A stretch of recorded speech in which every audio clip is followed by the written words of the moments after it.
Federico Colbertaldo detiene il primato della manifestazione in 3:41.05.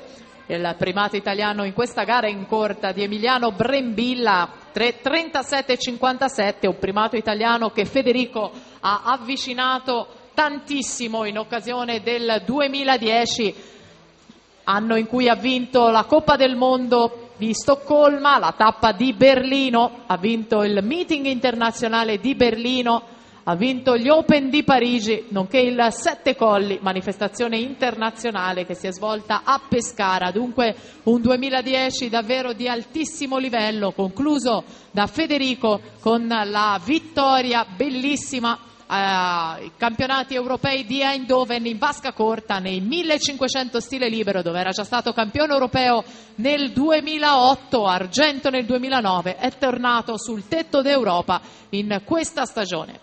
Tanto il passaggio con Nicolas Righetto che ci prova, atleta capace di arrivare a un argento nei 200 stile libero, a un bronzo nei 400 stile libero ai campionati italiani giovanili, ma già Federico Colbertaldo rimette tutto a posto passando avanti ai 150 metri.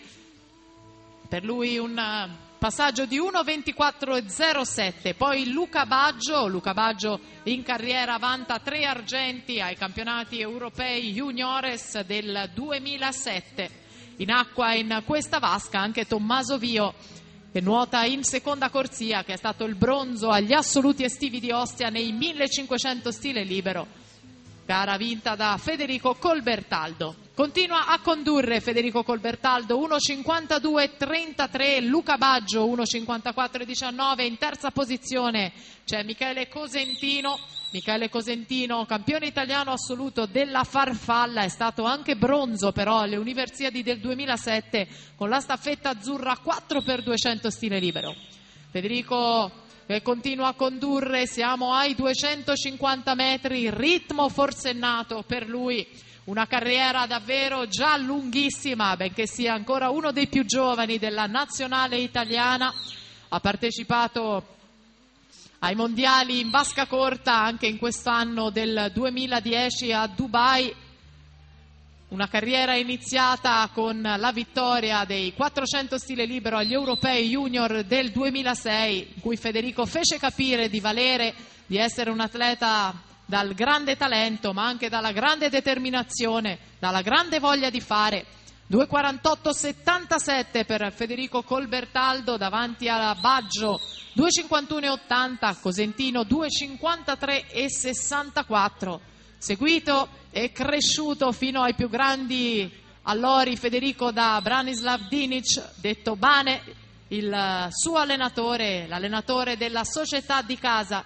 Siamo alle ultime 2 vasche con Federico che ormai ha preso un vantaggio incolmabile.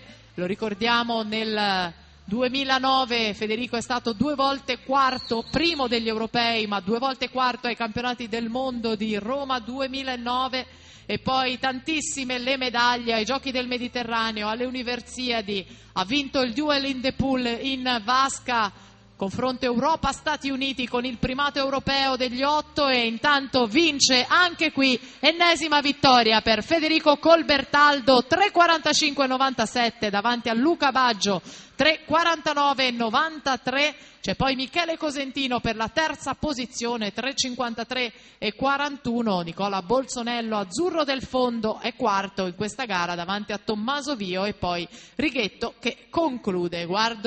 Uno sguardo alla giuria che ci conferma l'ufficializzazione